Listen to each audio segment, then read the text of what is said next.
começando o Antenados para todo o Brasil, parte 2 do debate que nós iniciamos ontem, falando sobre a literalidade dos eventos bíblicos. Ou seja, André, aquilo que está descrito na Bíblia, é verdade?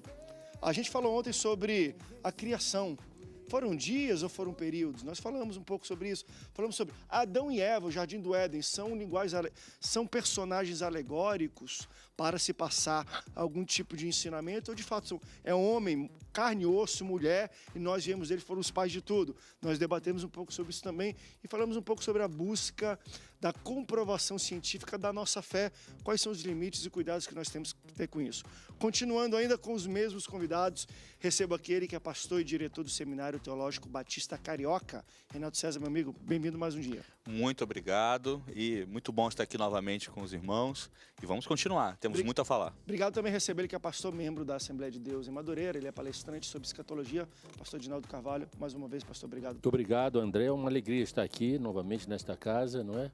Buscando no Espírito Santo abençoar a tua vida. E também ele que é pastor e também é mestre em teologia, licenciado em filosofia e comentarista da Bíblia Apologética, pastor Hilton Bezerra. Pastor, bem-vindo ao Antenados. Ok, André, muito bom mais uma vez estar aqui, conhecer aqui pessoalmente o pastor Edinaldo, o pastor Renato, estar aqui com você de novo.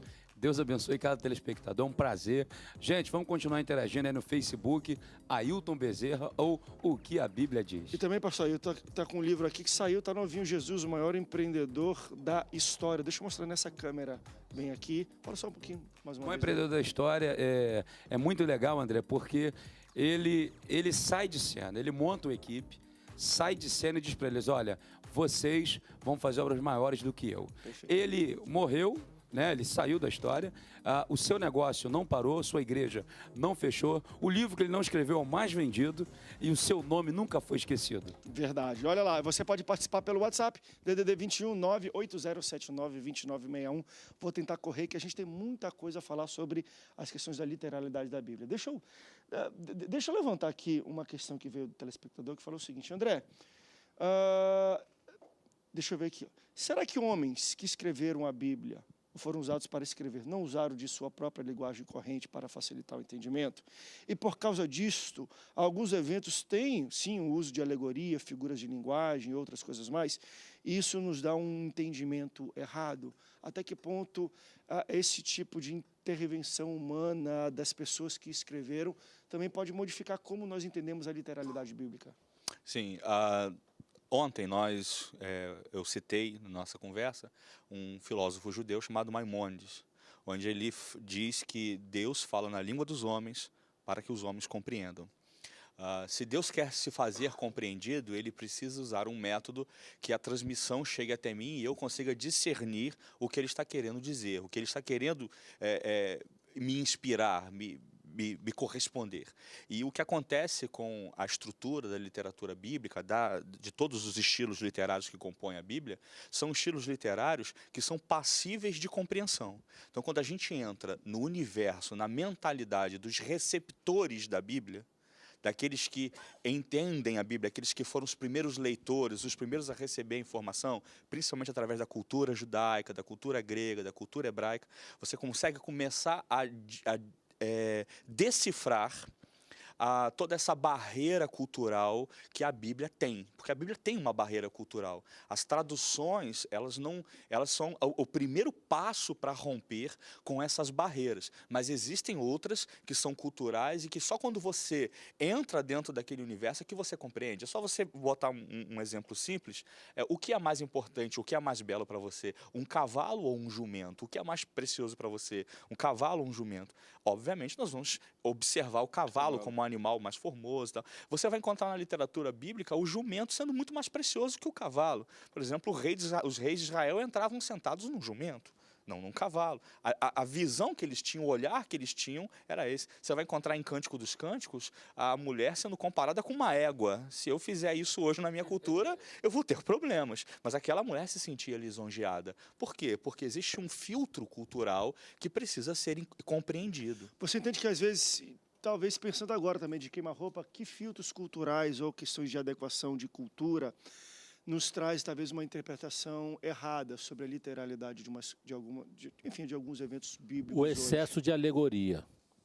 A questão da hermenêutica alegórica, ela surgiu no segundo até o quarto século, quando os concílios ecumênicos começaram a trazer à tona exatamente esses questionamentos sobre a interpretação do Antigo Testamento, do Novo Testamento.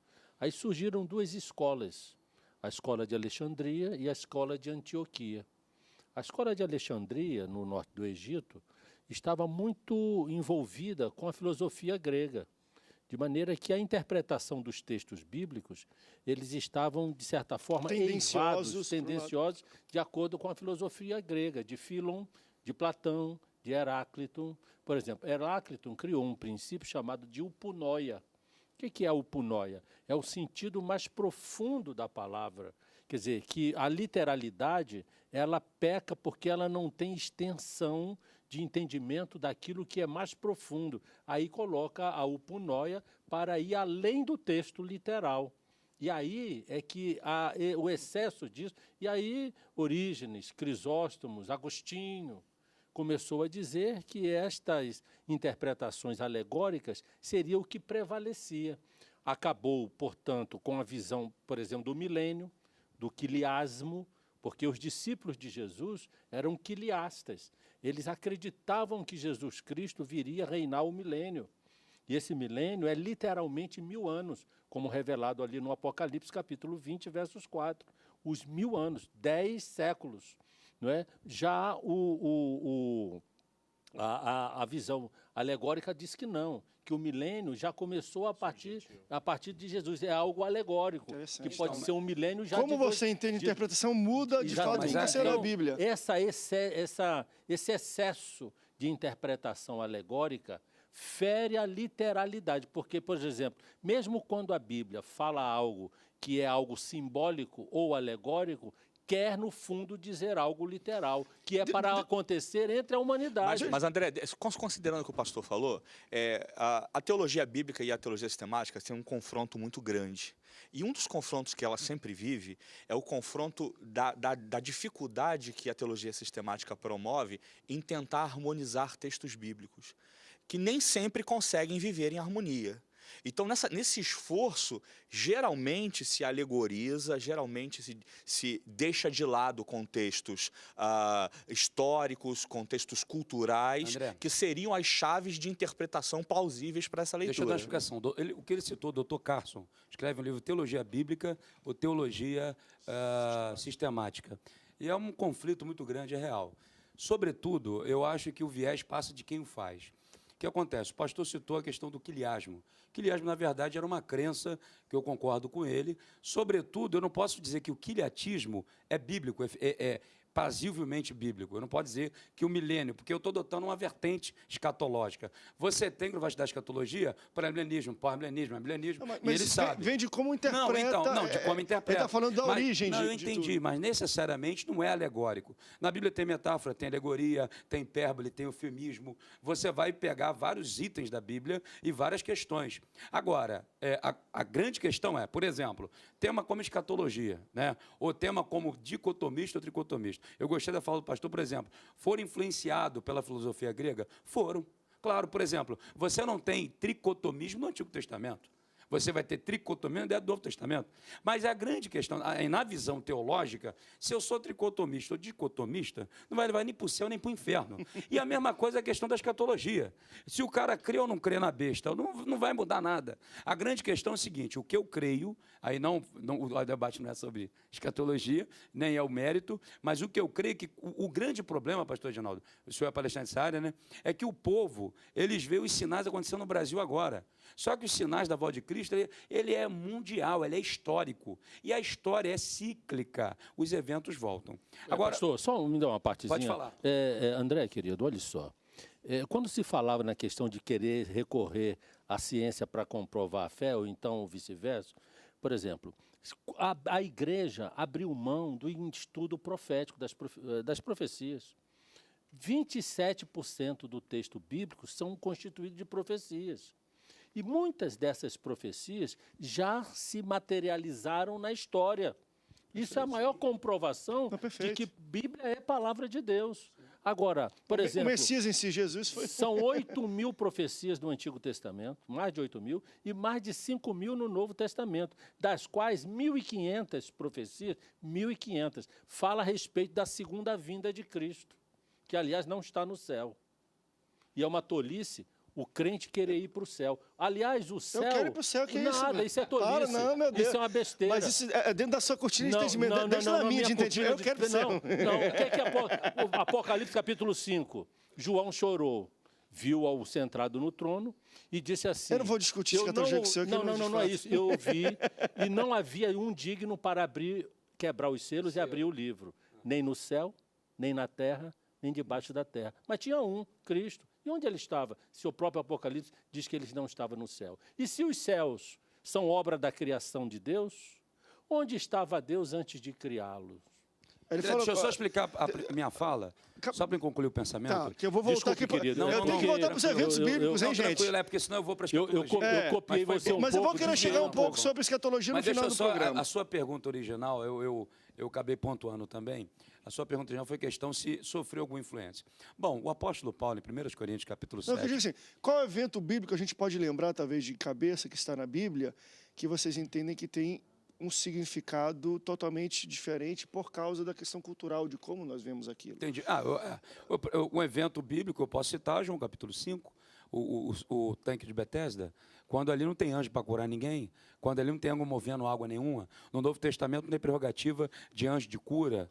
Então, na verdade, não há essa ideia. Na verdade, o que acontecia é que a água vinha pelos aquedutos, Jerusalém 700 metros acima do nível do mar, quando a água vinha forte, então a água movia. E os caras estavam numa crença, vendido numa crença. Alguém lê, mas ali é uma narrativa do cidadão que crê, não era de Jesus. Perfeito, mas na sua é exatamente fala, isso. mas na sua, é igual a questão do galo. O galo não cantou coisa nenhuma. Na verdade, aquilo ali é um mito. A Igreja Católica desenvolveu a missa do galo pautada naquilo. Na verdade, na nossa língua, aqui brasileira, Quando Pedro foi negar Cristo, nesse evento, que o galo cante. Cante que o galo e cante. Isso, não teve galo cantando nenhum, era a questão do horário. Questão do horário do calendário uma hora, judaico. antes das 3 da manhã, isso aí, tu vai me negar. Não tinha nada. Então, a grande questão está aí. Agora, quando a tua pergunta original da influência dos autores, aqui eu termino, é o seguinte, Paulo falou, digo eu, não o Senhor, digo eu, agora diz o Senhor e não eu. Então, isso não colocou em nenhum demérito a palavra. A palavra theos pneustos, Deus soprou. Quando a gente, pastor Edinaldo e Renato, quando a gente vai isso na linguagem judaica, é muito entendido. Mas tu vai para a Grécia, o cara vai para a quiromancia, para o espiritismo, não entende. Então, Deus não anulou personalidade, Perfeito. André. Deus usou o que o homem tinha. Deixa eu ir para rápido break. É isso que estavam chamando? Daqui a pouco a gente volta. Era para chamar break? Vamos para o break, daqui a pouco a gente volta. E eu vou entrar aqui em alguns eventos bíblicos, finalmente, tenta neles. Mas eu vou falar um pouco sobre, acho que no início, no primeiro programa, para quem não assistiu, a gente falou um pouco sobre a literalidade do Jardim do Éden, Adão e Eva. Acho que os pastores entenderam sim como na literalidade. O Renato, meio André, eu entendo como um... Eu acredito que pode existir uma leitura paralela a outra. Não, perfeito. E eu vou querer entender, no entendimento de vocês, de grandes eventos bíblicos. Aí a gente vai falar de dilúvio, nós vamos falar abrir mar, talvez até dos prodígios e milagres. Até que ponto vocês entendem isso na literalidade? André, aconteceu mesmo? Ou não, André, acho que isso foi algo que foi falado, mas não literal, para passar, e é o que eu vou falar do Sansão. Vamos para o rápido break, daqui a pouco a gente volta, não sai daí, o Antenados volta já já. És a razão do meu viver, nada é melhor que o teu amor, que fez de mim aqueles que se julgam onde o mundo está. Estamos de volta com o Antenados na Geral, falando sobre a literalidade. E o debate está pegando fogo aqui. Eu estou falando para vocês aqui que o negócio é bom. O que é literal? O que é verdade na Bíblia? O que, André, é uma alegoria para passar para a gente algum conceito ou algum ensinamento? Deixa eu levantar um Arca de Noé e dilúvio. Isso aí para TV a cabo fazer negócio querendo desvendar se é verdade ou se não é verdade. Porque eles entendem que sempre que tem inundação, a arqueologia consegue comprovar até que nível chegou a água e não. E dizem que... Porque a Bíblia ela é bem explícita quando ela fala que até o mais alto cume do topo de um monte foi coberto por água. E vocês entendem que foi literal. Existiu esse evento... Vou além, existiu um barco, uma arca, onde animais de espécies entraram e foram salvos. Vocês entendem na literalidade desse evento? Existem inúmeras citações desses fatos E bem rápido para a fora gente da correr. Bíblia, fora da Bíblia. você tem na questão, na cultura egípcia, na cultura babilônica, você tem... De quê? Do dilúvio? Do ou dilúvio, do dilúvio. Que- Um ou outro batendo, se confrontando, mas citando a mesma ideologia, né? Alguma coisa até nos povos... A mesma de narrativa. uma inundação mundial. Isso, até nos povos sumérios também. Arca de Noé. Um barco e entre os animais. Você entende que O Adalto, Lourenço, isso? o Adalto Lourenço, que você pôs ali, acho que foi ontem. Foi, passamos um vídeo dele ontem falando sobre Ele fala atenção, sobre... água e vinho, que também é interessante, né? o Adalto, eu não vou entrar nessa, mas o é Adalto é um interessante. cientista, um cara criacionista, fera, um apologeta. Aliás, eu até sugiro que você traga ele aqui um dia, que você vai ver só o nível do Adalto. Ele faz uma narrativa, uma interpretação da questão da Arca de Noé cientificamente, que ele leva a que todos entendam que foi naturalmente real a Arca de Noé. A maioria dos animais não precisariam entrar na arca para sobreviverem, determinados animais marinhos. E outros animais que, de acordo com o tamanho da arca, era factível que houvesse, do ponto de vista racional, a construção da arca naquelas dimensões para que houvesse aquele propósito de salvar a família de Noé. Então, eu não tenho o que ele tem a nível desse entendimento, Discorrer, no discorrer, fato, vocês entendem mas que é o fato. altamente viável isso. Deixa eu ver pro Renato. O Renato, não, acho que na questão do Éden, Do ele tinha um entendimento um pouco diferente. Na arca, você também tem algum entendimento de literalidade ou tem algum paralelismo? A exposição que o pastor colocou foi muito interessante porque existe essa narrativa em outras culturas. Né? Não, da inundação, não necessariamente. Sim, ou da arca também tem outras. Não, do é dilúvio. interessante que algumas vão narrar um barco, é interessante também o fato de que a maioria delas utilizam 3 filhos. Né? Então, assim, o fato de estar em outras culturas acaba gerando uma legitimidade maior Também ao acho evento. uma aclamação. Uma das questões que a gente não consegue definir é se esse dilúvio ele alcança toda a Terra, né, ou se é parte de um episódio. Então, a gente não tem como definir isso. Né? Agora, novamente, eu reitero, a minha leitura sobre os textos, ela não tenta provar que aquilo aconteceu ou não. Eu trato o texto como legítimo. Sempre vou tratar o texto como legítimo. Só não vou me esforçar em tentar prová-lo, porque nós não temos elementos suficientes para isso. Quer ver um dos outros eventos, talvez um dos mais debatidos, que mais tem documentário querendo desprovar ou comprovar ou tentar entender, é o povo judeu saindo do Egito, passando pelo deserto e abrindo um mar. E ali, segundo estudos, e vocês são muito estudiosos, tem uma estimativa de quantas pessoas que estavam ali, mais ou menos, milhões de pessoas. 2,5 milhões de pessoas. Tem pessoas que falam mais ou menos 2,5 milhões, ou seja, não é um espacinho, é abrir de fato e depois vir afogar todo um exército que estava perseguindo aquele povo. Muitos dizem que existia ou estava o nível morto, né? A gente passou por isso no Brasil agora, de seca nível... Não tem um nível morto que chama agora das baías aqui que abastecem de águas o Rio de Janeiro e São Paulo e tudo mais. E de pessoas dizendo, passou pelo joelho, estava aqui, estava baixo, a maré estava alta, não sei o quê. Vocês entendem que isso, claro, por envolver 2,5 milhões de pessoas, tem coisas que envolvem muita gente, aí não tem como fugir. É literal, Deus abriu o Mar Vermelho, eles passaram a pé seco, ou vocês entendem que pode confluir a vontade de Deus com as questões naturais que ele também controla, e ele entender que pode, sim, ter talvez uma seca, um baixa maré, e por meio de Deus ele fazer essa coincidência acontecer? O destaque maior do texto é que o pé do povo chegou enxuto do outro lado. Então, se estava a maré baixa ou se estava alta, a gente sabe que o negócio abriu e estava seco. Porque senão todo mundo ia chegar do outro lado, alguém seria todo lameado. Isso é um fato. Agora, eu acho que a construção histórica do texto é muito legal, porque o Egito ele era animista. E Deus quebrou aquela crença. Quebrou e no Brasil estão sustentando de novo. Que é o animismo, André, era a crença seguinte, lá na questão egípcia, que os espíritos invisíveis se manifestavam na natureza. Então, Nilo era Deus. Ok? O panteísmo ele é presente ali naquela cultura porque vem do hinduísmo. Então, o Nilo era Deus. E então, vários eventos que Moisés realizou, vieram os bruxos, Eu ia os falar magos, disso também. fazendo a mesma coisa, pragas. mas é que nada. Então, quando Deus se revelou a Moisés, Deus se revelou na cultura animista para Moisés. Porque quando ele subiu no monte, aquilo seria algo muito normal se não falasse. Das 11 religiões mundiais, só tem uma, que Deus ele é pessoal, que Deus fala com o ser humano.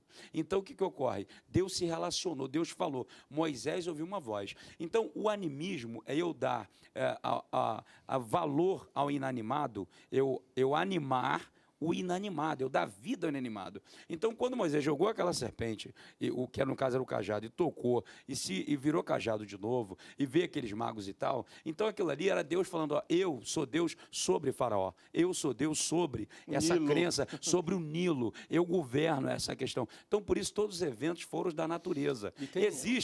Rapidinho, existem estudos, inclusive, de todos os fenômenos das 10 pragas, todos eles tentando retratar que apenas foi um fato normal ou então a ação... Um saiu levando o outro, um fato Isso aí, natural. isso O mar aí. ficou vermelho, aí os peixes morreram, aí Eu os só queria gafanhotos... concluir, só concluindo. Que também, se também acontecer, pode acontecer dentro de um controle de Deus em tudo. Acho que Deus também usa, muitas vezes, nos dias de hoje, questões naturais, a gente falar foi natural ou foi coincidência, mas está tudo sobre a regência de Deus. Então, Deus usa meios naturais. ele pode também usar meios naturais, porque tem muita gente que fala isso, porque a água virou sangue, aí então os gafanhotos...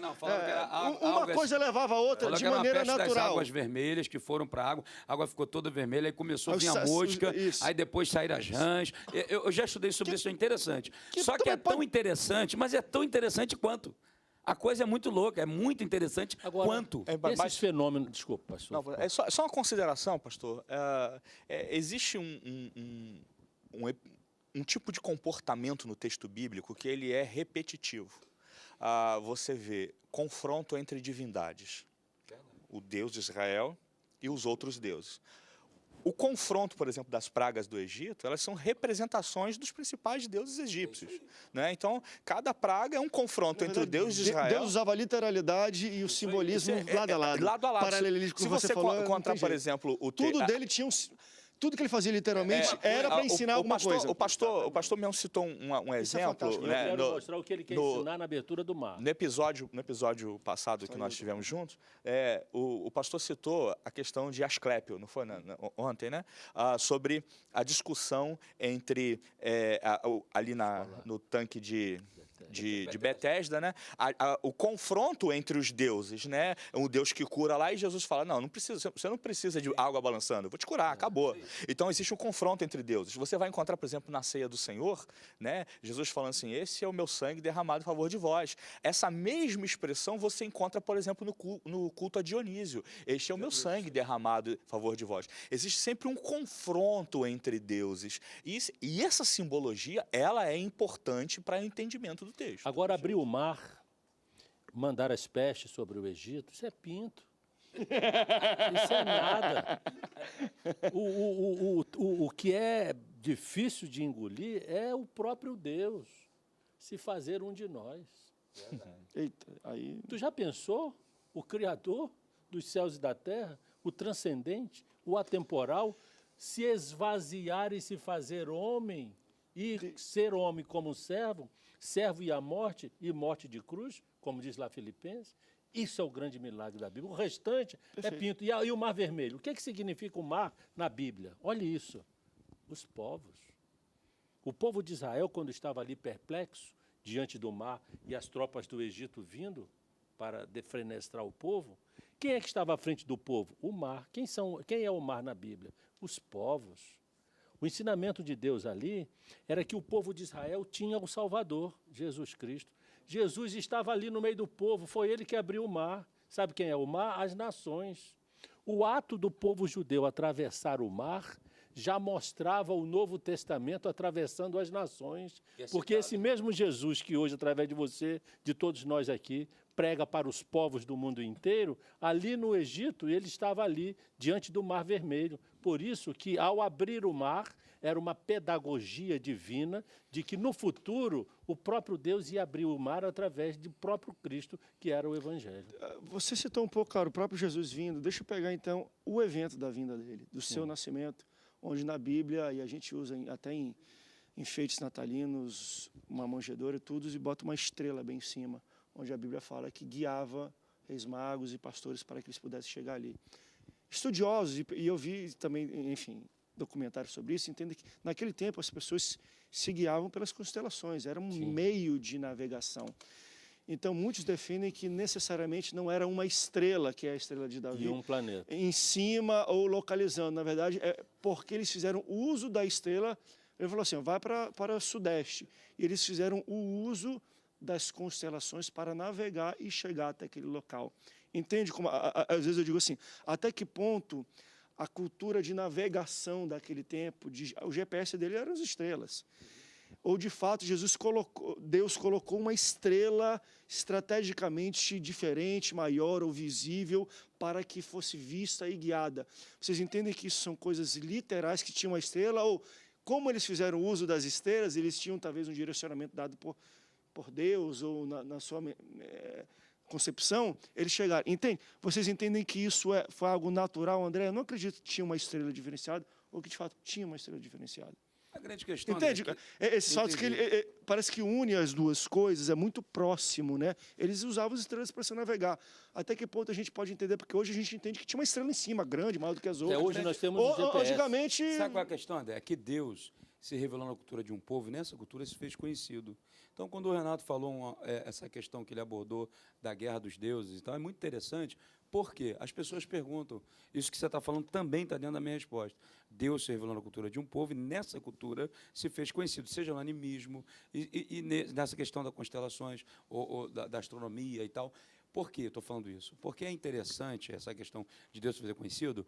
O cidadão fala assim, mas Deus mandou matar. Inclusive, Marcion, um herege do quarto século, criou o seu cano sagrado e veio impediu o Antigo Testamento. E criou o Novo Testamento, só quem prestava eram as cartas de Paulo, os evangelhos, são livros históricos. E para ele até espúrios, né? E tem adotante disso aqui no Rio de Janeiro. Igreja, inclusive, ancorada no cano de Marcion aqui no Rio. Só para você ter uma noção. Então, o que ocorre? Um Deus vingativo e um Deus bondoso. Então, o Deus do Novo Testamento, o cara criou uma dualidade do Deus da Bíblia. Só para você ter uma noção. E isso tem aqui no Rio. Então, vou te dar só uma dica do que eu estou querendo colocar aqui. O seguinte, Deus mandou matar? Mandou. Mas por que Deus mandou matar? Foi a fala dele. Na cultura daqueles povos, quando Davi ia lá e vencia, não era Davi que vencia, era o Deus de Davi. Tanto é que eles pegaram Dagon e colocaram de frente para a arca. Para quê? Para afrontar.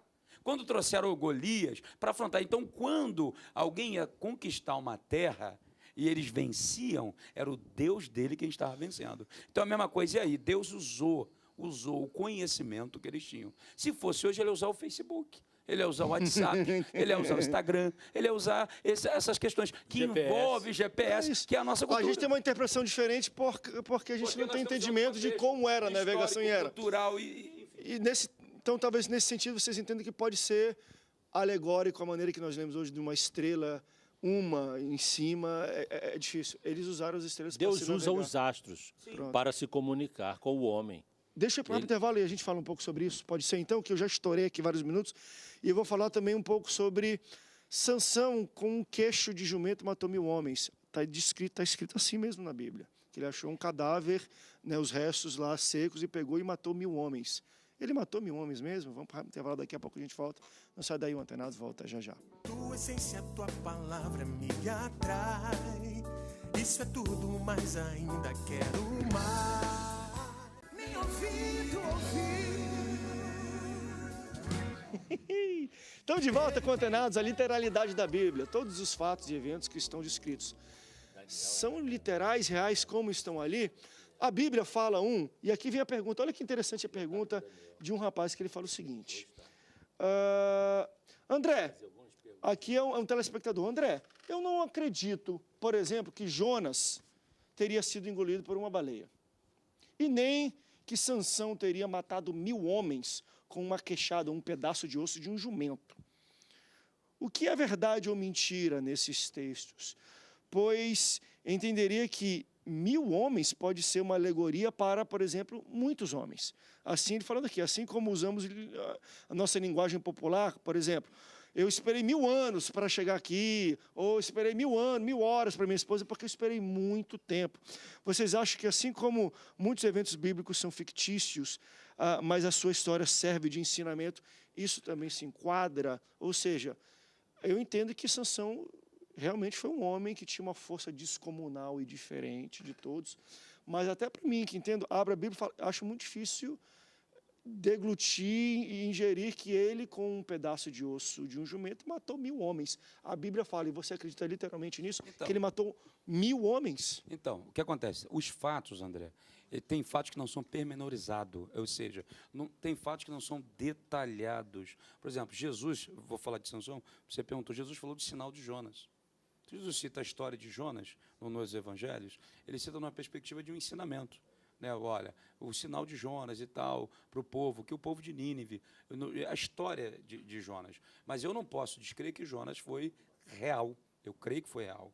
Né? E eu também creio que um grande peixe, não necessariamente uma baleia. Tu acredita que engoliu, então acredito, um homem acredito. chamado Jonas? Eu acredito, no caso, eu sou crente da Bíblia mesmo, creio mesmo, piamente. Então acredito Tu piamente. acredita que Sansão, então, com um pedaço de Não, eu osso, não acredito matou 1000 que foi homens? um pedacinho de osso matou. Ele matou todo mundo. Talvez a arma que ele utilizou foi Mas tu acha que instrumento. 1000 homens? Deixa eu Não, dar entendimento para o pastor como ele Ginaldo. teve- Eu queria que o pastor Renato falasse sobre isso. Não é como de onde veio força, mas que ele matou Eu 1000 queria homens. que Ou o- isso é uma alegoria do tipo, ele matou muitos homens.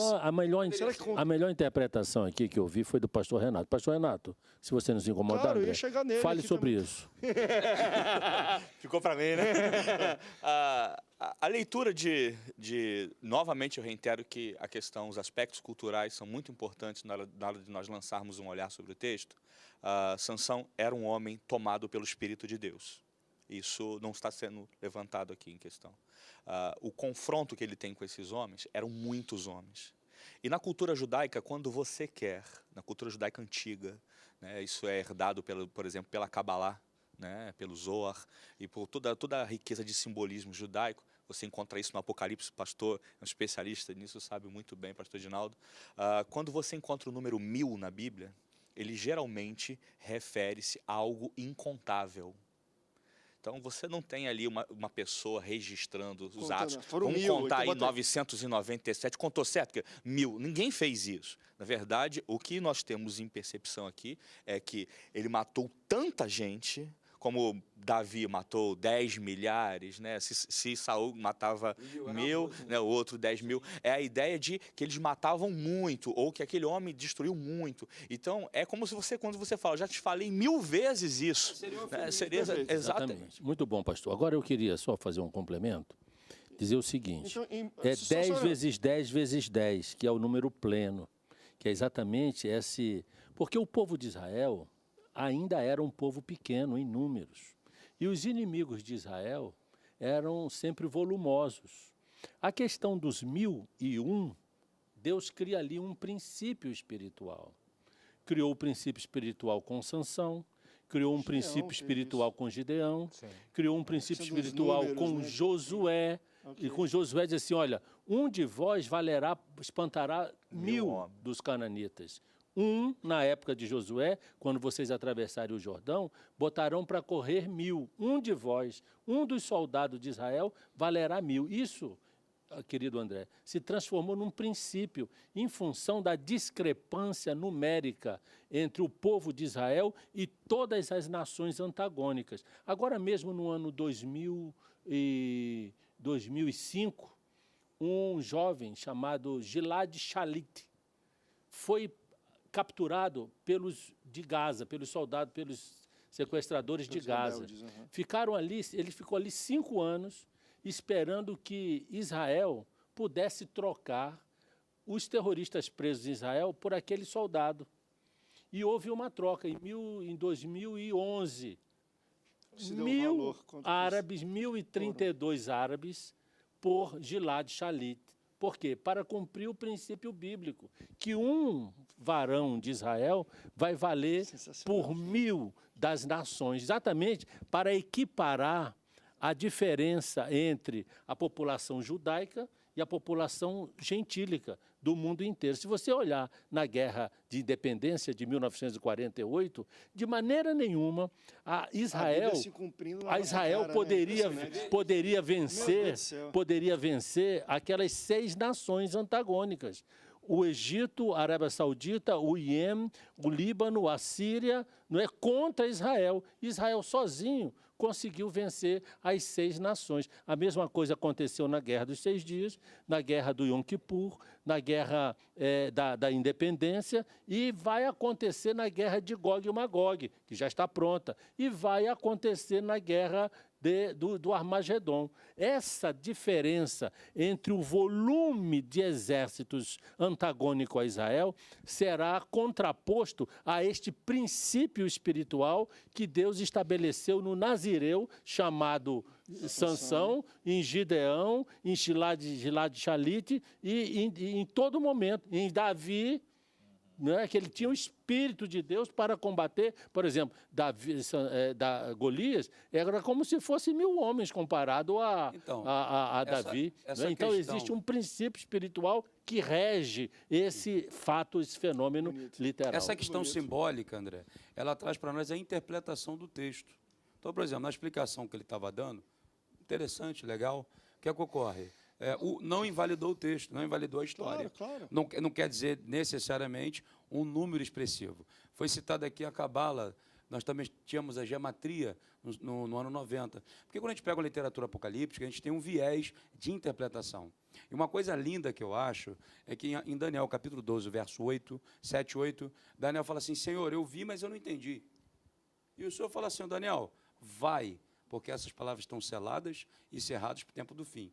Ou seja, uma literatura apocalíptica, de fato, ela tinha que estar selada para que não houvesse deturpações. Sobretudo, quando Deus falou isso para Daniel, é porque nem tudo de Deus, isso é factual, nós vamos explicar. E nem Deus tem obrigação de explicar tudo. Agora, a questão simbólica é muito legal. Agora, há de se ter cuidado. Há de se ter cuidado, porque os testemunhos de Jeová, exemplo, eles pegaram, defendem os 144 mil, os selados. E aí, quando chega a ceia todo ano, é uma confusão, porque os 144 mil vai fazer a conta, e é quem sente. Eu senti. Então, mas como é que pode? Está errando a conta. Então, necessariamente, os símbolos são interessantes, mas tem que ter muito cuidado na interpretação. Mas eu acho que algumas coisas precisam ser consideradas, que o fato de você não comprovar historicamente ou arqueologicamente um texto não invalida a verdade do texto. Sim. E nem sempre essa verdade é histórica. Nem sempre essa verdade é jornalística, mas essa verdade ela pode ser espiritual, moral ou ética. Exatamente. Se você for considerar, por exemplo, Jonas, a possibilidade de Jonas ser literal é muito baixa. Sim. Principalmente porque Nínive não tem praia, né? Havia um mito, né, que perdurou pela história do Leviatã, que simboliza nada mais do que a morte que será servida aos justos. E tem gente destacando o Leviatã. Isso, mas o que eu considero é o seguinte, o livro de Jonas, ele é um livro que ele fala sobre xenofobia. Ele fala sobre um conservadorismo profético de Israel que valorizava mais o povo de Israel do que as nações. E você vê isso no profeta Jonas. Tanto que Jonas não é um livro de literatura profética. Ele conta a história de um profeta, mas ele em si não é uma literatura profética, apesar de Jesus fazer uma leitura profética sobre ele. Exatamente. Né? Ele como sinal, ele faz essa leitura. Mas o que eu considero é o seguinte, existe uma lição no texto que é muito mais importante do que tentar provar se uma baleia consegue engolir um homem. Que a cachalote consegue porque a garganta dela é possível. Né? É um esforço sobre-humano para tentar provar algo que, na verdade, o valor do texto está em, será que eu sou resistente aos que estão de fora? Será que eu sou resistente àqueles que carecem da palavra? Será que eu não estou preso dentro do meu universo religioso e rejeito aquele que me odeia? Dá a impressão que Jonas veio à existência como literatura ou como fato real só por causa de Jesus falar aos judeus a respeito do sinal de Jonas. E em Reis ele é citado também. Mas entrando em defesa de Jonas um pouquinho, os camaradas eles pegavam as mulheres grávidas, abriam a barriga, botavam feto e costurava. Matavam os homens colocando vergalhões de 3/8. Então, de fato, nesse aspecto humano, Jonas também não era um cara tão ruim. Eu concordo com você nessa ideia de xenofobia, sobretudo, mas o Jonas estava meio... Porque depois Deus ensinou para ele com a natureza, para dar moreira. Mas o que é importante em Jonas é o que Jesus falou para os judeus Ah, sim. contemporâneos a ele. Sim. Não vos mostrarei sinais, a não ser o sinal de Jonas. E os judeus ficaram aquilo. Por quê? Porque não criam nele. E ele estava dizendo que o sinal de Jonas não era ter sido engolido, mas era o terceiro dia. Porque no terceiro dia ele foi cuspido. É isso aí. E assim como também Jesus entraria na terra 3 dias. E no terceiro dia ele ia ser... Quer dizer, é a base da nova aliança, que é a ressurreição do judeu ilustre, chamado Jesus. Aliás, tem um judeu morando na casa do Pai, Yeshua HaMashiach. E vai voltar como judeu em Jerusalém. E eu queria dar um exemplo rápido, André. Hein, André? Só para... Rapidinho, 2 segundos. Como é? Dá tempo de falar? Não, a minha vontade é, pega em casa um caderno e começa a anotar essa aula. Esse programa está uma verdade. Os dois É um programas. segundo. É uma aula. Hein, André, 1 segundo. João capítulo De 11. graça pra você. Ressurreição de Lázaro. Por que Jesus veio no 4º dia? Porque existe uma mitologia, um mito, de que a alma do morto rondava o sepulcro 3 dias. Ele vem no 4º, porque ele não é da glória para nenhum mito babilônico, judaico, seja lá o que for. Ele vem no 4º dia e ressuscita lá. Isso é tremendo. Vamos para um rápido break? Daqui a pouco a gente volta. Eu quero falar sobre mais um evento, até para a gente, mais uma vez, bater em cima dessa questão de literalidade, simbolismo, mas às vezes também não se ater tanto a isso, mas o que isso nos ensina. E se der tempo ainda, acho que já vai para o último bloco ou não? Apocalipse. Porque a gente está falando de... Vamos falar da literalidade das coisas que aconteceram e das coisas que hão de acontecer. Até que ponto aquilo que a gente entende como a revelação que Deus deu e está descrito no Apocalipse vai acontecer daquela maneira. Aquelas batalhas acontecerão com aqueles personagens ou aquilo é uma alegoria espiritual para a gente entender de alguma maneira enfim, e ter como verdade para a nossa vida. Vamos para um rápido break, daqui a pouco a gente volta. Não sai daí, o Antenados volta já já.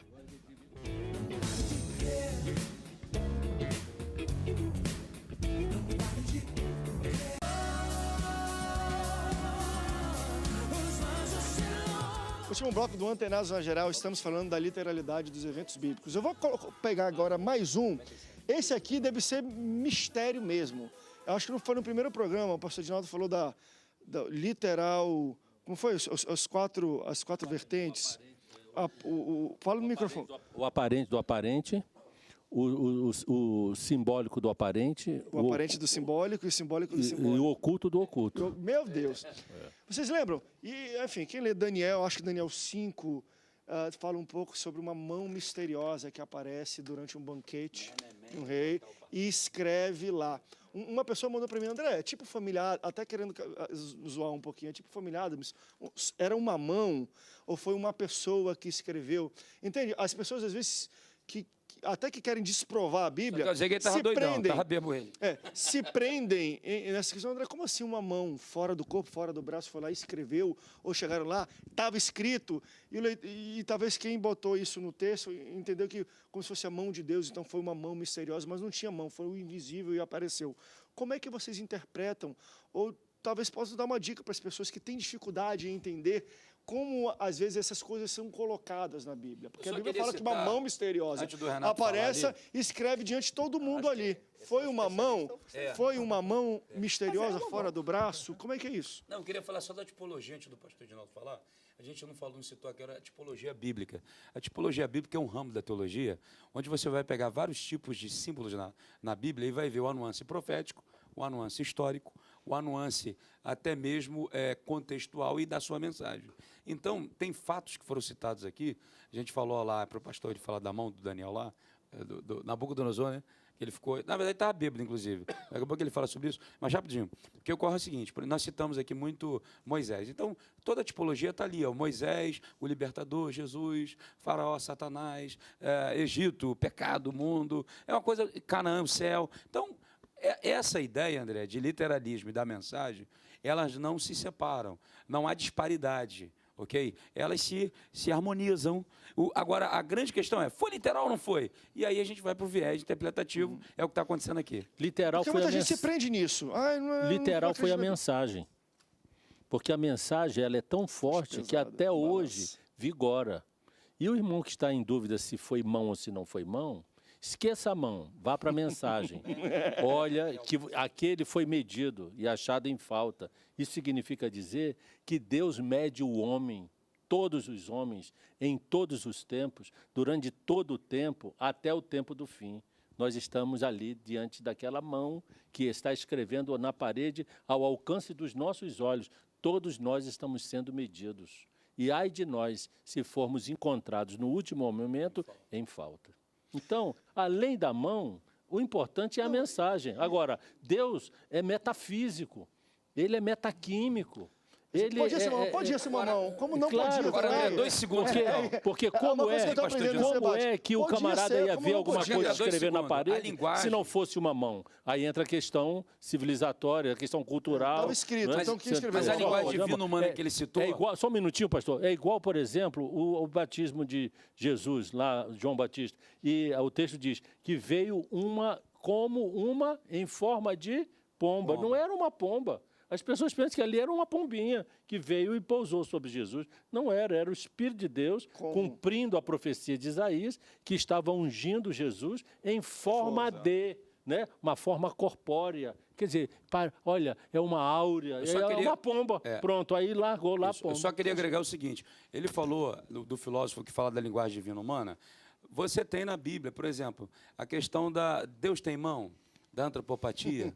Por exemplo, Deus se arrependeu da antropopatia, do antropomorfismo, que eu confundi agora, e da antropopatia. Então, Deus se arrependeu? Deus não se arrepende. Gênesis 6,6. São perguntas que surgem. Pô, mas Deus se arrependeu. A mão do Senhor, que é o antropomorfismo, antropos, homem, forma, Deus. Deus descansou. É isso aí. No E Deus sétimo descansou. dia. Deus não descansa. Então, são questões linguísticas, são questões que a gente tem que entender. A gente falou muito dos eventos que a Bíblia já citou que aconteceram.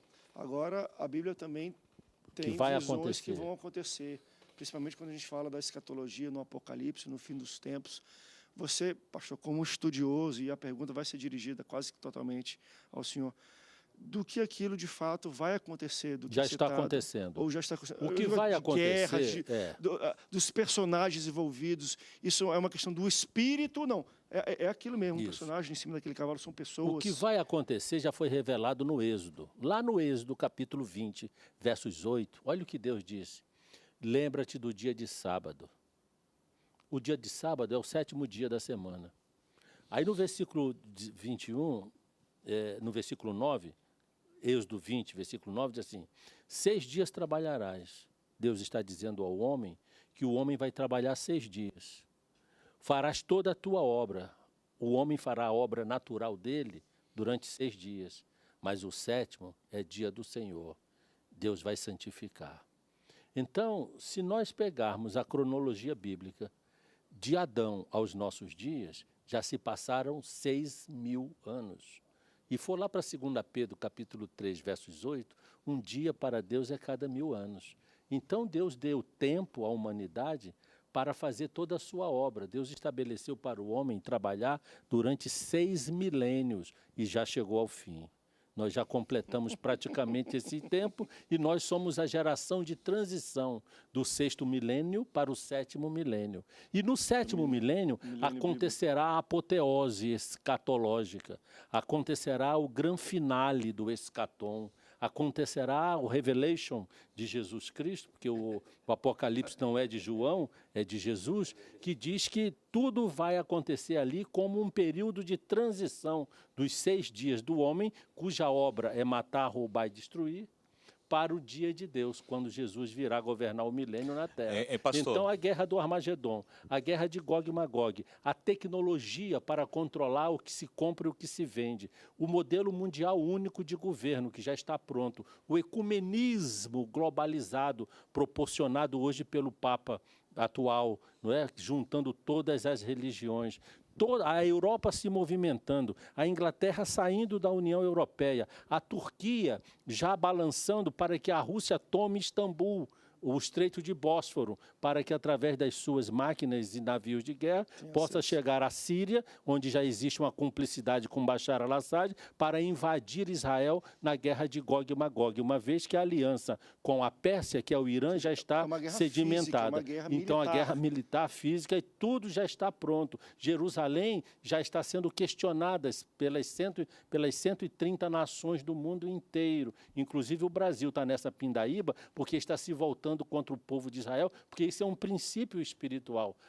Quem amaldiçoar Israel, no fundo, terá também dificuldades de relacionamento com Deus. Então, tudo isso não acontece num apagar de luzes, de uma hora para outra. Isso tem que ter um cenário histórico, né, para acontecer. E isso realmente está acontecendo. Se nós analisar, por exemplo, os 7 computadores gigantescos do mundo, já está pronto para reunir todas as informações de tudo e de todos. Porque você entende que é alegórico, puramente alegórico. Não tem nada alegórico. Mesmo a visão vai acontecer. Mesmo a visão alegórica, por exemplo, dos 6 cavaleiros, o que é? O branco, o anticristo, o preto, o vermelho, a guerra. Físicas. Não é alegórico, é simbológico. É simbológico, perfeito. Obrigado, é simbológico.